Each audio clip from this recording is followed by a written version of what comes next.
La princesse Dyokai est née du dernier monarque de Corée, le roi Kojong.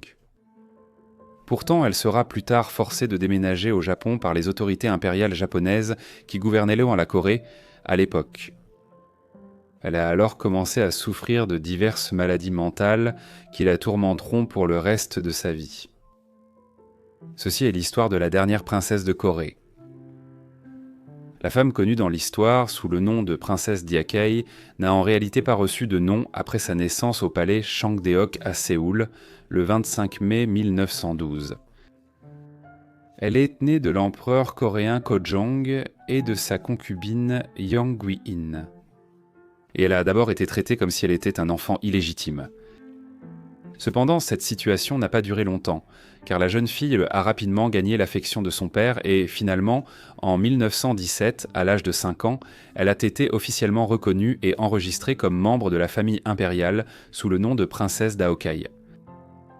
La princesse était née dans la famille impériale et grandissait dans le palais impérial pendant une période turbulente.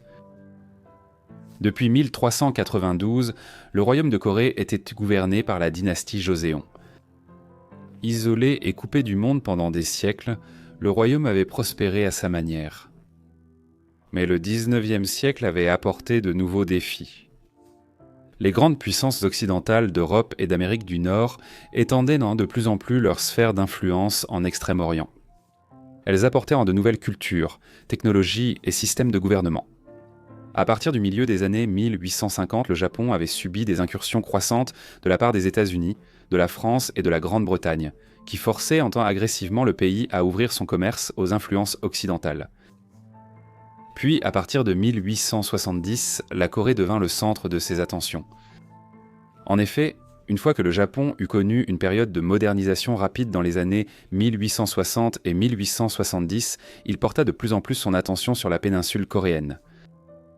Sous la direction de la reine Min, l'épouse du roi coréen Kojong, dans les années 1880 et 1881, le pays résista farouchement à l'intervention occidentale et japonaise, souvent en s'alliant avec la Russie contre les Japonais. Pourtant, une série d'événements survenus dans les années 1890 et 1900 avaient épuisé la Corée et mis fin à sa lutte pour préserver son indépendance. En 1910, le pays fut essentiellement annexé par le Japon. Le roi Kojong, qui s'était brièvement proclamé empereur de Corée à la fin des années 1890, fut contraint d'abdiquer, bien que les autorités japonaises lui aient permis de conserver sa position dans un rôle largement cérémoniel, en tant qu'espèce d'empereur émérite. En réalité donc, la famille royale dans laquelle la princesse Deoki était née en 1912 n'était rien de plus qu'un régime fantoche. L'Empire du Japon était la véritable puissance en Corée à partir de 1910 et gouvernait le pays par le biais d'un gouvernement d'occupation.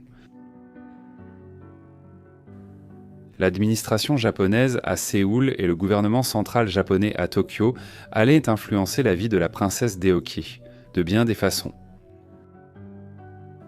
Bien que Kojong ait eu de nombreux enfants, plusieurs d'entre eux étaient morts en bas âge, ce qui fit remonter Dyakai dans la liste de ses enfants les plus âgés. Pourtant, cela engendra ses propres difficultés, car cela rendit les autorités japonaises en Corée plus susceptibles d'intervenir dans ses affaires, surtout à partir de 1917, après qu'elle ait été officiellement enregistrée comme membre de la famille impériale. Dans le but d'empêcher les autorités japonaises de tenter de dicter le cours de sa vie, Kojong tenta en 1919 d'organiser un mariage pour sa plus jeune fille. Avant cela, il avait déjà créé le jardin d'enfants du palais Deohu pour Deohai à Jeokjong afin d'empêcher qu'elle ne soit envoyée au Japon, comme ses frères l'avaient déjà été. Désormais, un mariage était également prévu pour renforcer ses liens avec la Corée. L'union proposée était avec Kam Jong-han, un neveu de l'un des chambellans principaux de la cour à Séoul, Kim Hwa-jing. Cependant, en raison des objections des autorités japonaises à Séoul, le mariage a été bloqué. Puis, la mort soudaine de Kojong quelques jours plus tard, le 21 janvier 1919, fit en sorte qu'aucun autre mariage organisé ne serait tenté en Corée pour la princesse. Mais Kojong n'était pas malade à ce moment-là, et il y eut des spéculations selon lesquelles il aurait été empoisonné par les autorités japonaises à Séoul, probablement en raison de ses efforts secrets pour marier sa fille à un dignitaire coréen. Cette théorie n'a jamais été discréditée et il est possible que ce soit ainsi qu'il ait trouvé la mort. Maintenant que son père était mort, la princesse était effectivement sous la tutelle du gouvernement japonais d'occupation à Séoul. Bien que sa mère soit encore en vie, pour le moment, sa vie continuait avec un certain degré de normalité et elle fut envoyée à l'école Inodai dans la capitale coréenne. Mais sa vie allait bientôt prendre un tournant radical au milieu des années 1920. En 1925, dans le cadre de la politique du gouvernement japonais visant à empêcher toute possibilité de rébellion en Corée, Diakai fut arrachée à sa terre natale et envoyée au Japon même. Elle n'avait que 13 ans à l'époque. Pendant qu'elle vivait ici à la fin des années 1920, elle a fréquenté l'école Gakushin à Tokyo, qui avait été fondée comme école professionnelle en 1923. Là-bas, elle a appris la couture et reçu une éducation culturelle. Beaucoup de détails de sa vie au Japon restent largement obscurs. Elle a été autorisée à retourner brièvement en Corée en 1930 pour assister aux funérailles de sa mère. C'est à cette époque que l'on peut retracer pour la première fois ses difficultés de santé mentale. Après son retour au Japon, son comportement est devenu de plus en plus erratique et elle a commencé à faire du somnambulisme dans les mois qui ont suivi. Finalement, elle sera diagnostiquée avec ce que l'on appelait à l'époque la démence précoce, au début du XXe siècle. Il s'agit d'un terme médical désuet, qui était généralement utilisé à l'époque pour désigner tout type de troubles psychotiques dégénératifs. Une évaluation plus appropriée de l'état de Diakai aujourd'hui conclurait qu'elle souffrait de schizophrénie, caractérisée par des épisodes fréquents ou périodiques de psychose. Malgré ces difficultés croissantes, le gouvernement japonais était déterminé à la marier à un époux japonais une fois qu'elle aurait atteint un âge approprié et que son état se serait suffisamment stabilisé pour que le mariage ait lieu. En conséquence, au cours des années 30, l'empereur japonais Taisho décida que Diakai épouserait le comte So Takeyuki, membre d'une famille noble japonaise de rang moyen. Le clan So, dont il était issu, avait gouverné l'île de Tsushima, au large de la côte ouest de la principale et plus grande île du Japon, Honshu, pendant plusieurs siècles, avant la réorganisation de la société japonaise dans les années 1860 et 1870. Il y avait une raison précise, et c'est parce que, avec leur position à l'extrémité ouest de l'archipel japonais et leur proximité avec la péninsule coréenne, ils avaient été jouer un rôle dans les relations nippo-coréennes pendant des siècles. À présent, la fille du dernier roi de Corée allait être mariée au chef de ce même clan. Le mariage devait avoir lieu sur l'île de Tsushima le 8 mai 1931. L'état de Diakai a empiré par la suite. Ce n'était pas la faute de son mari. D'après tous les témoignages, il était un mari attentionné. Et en effet, le jeune couple a rapidement accueilli un enfant lorsque leur fille, appelée Maise en japonais, est née le 14 août 1932. Néanmoins, l'année suivante, l'état de Cherkaï se détériorait rapidement et au cours de 1933, elle a été admise pour la première fois dans un hôpital psychiatrique. Elle allait passer des années ici de façon intermittente, avant et pendant la Seconde Guerre mondiale.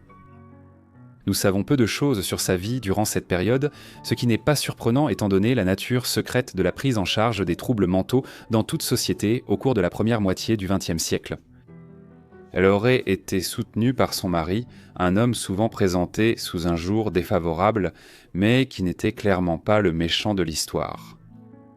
Lui comme elle avait été forcé dans ce mariage et devait faire face aux problèmes financiers de la famille, ainsi qu'à l'état de sa femme pendant toutes les années de guerre. Et la période difficile qui a suivi.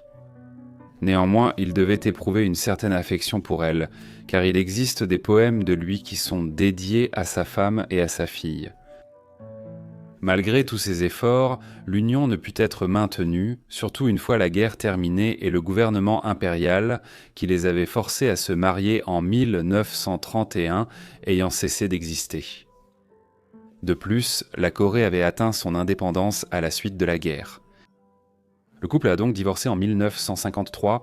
La plus grande tragédie qu'ils ont connue, cependant, est survenue 3 ans plus tard, lorsque leur fille a fui leur domicile, laissant derrière elle une note qui ressemblait à une lettre de suicide. On ne l'a jamais revue, et l'on suppose qu'elle s'est donné la mort. À la suite de cet événement traumatisant, l'état de Diacaï s'est encore détérioré. L'ancienne princesse aurait très bien pu passer ces dernières années oubliée dans un asile japonais si certaines personnes en Corée n'étaient pas intervenues en sa faveur. À la suite de la guerre de Corée, qui s'est déroulée entre 1950 et 1953, le pays avait été divisé en deux. La Corée du Nord, alliée au bloc communiste soviéto-russe, et la Corée du Sud, alliée au bloc capitaliste mené par les États-Unis. Cependant, alors que la Corée du Nord est généralement connue pour sa dictature brutale, la Corée du Sud a également flirté pendant de nombreuses années avec l'autoritarisme, en particulier sous le long règne de Syngman Rhee de 1948 à 1960. Dans de telles conditions, il y avait une méfiance inhérente envers l'ancienne famille royale, et le retour de Dae-ok en Corée était opposé. Mais au début des années 1960, les circonstances pénales sont devenues plus favorables, et en 1962, la princesse Dae-ok a reçu la permission de retourner dans sa patrie. Elle a pleuré lorsqu'elle a vu le continent coréen pour la première fois en 32 ans. La princesse a passé le reste de sa vie dans sa maison d'enfance au palais Changdeok à Séoul, qui avait été rétabli comme résidence pour les membres survivants de la dynastie Joseon. Ici, elle et sa belle-sœur, Yi Bangja, ainsi que son demi-neveu et son petit-fils, de Gojong et le dernier chef théorique de la dynastie Joseon, vivaient avec une personne dépouillée par le gouvernement coréen. Malgré cela, les ennuis de Dae-ok ont persisté. Elle a été régulièrement admise à l'hôpital universitaire national de Séoul pour recevoir de l'aide concernant ses troubles psychiatriques dans les années qui ont suivi son retour en Corée. Et pourtant, elle a vécu près de 3 décennies avant de décéder finalement le 21 avril 1989. Elle souffrait apparemment de masphasie, une condition résultant de lésions cérébrales qui prive la personne de la capacité de comprendre le langage, ce qui signifie qu'elle ne pouvait ni parler aux autres, ni comprendre ce qu'on lui disait. À ce moment-là, elle avait survécu à tous ses demi-frères et sœurs.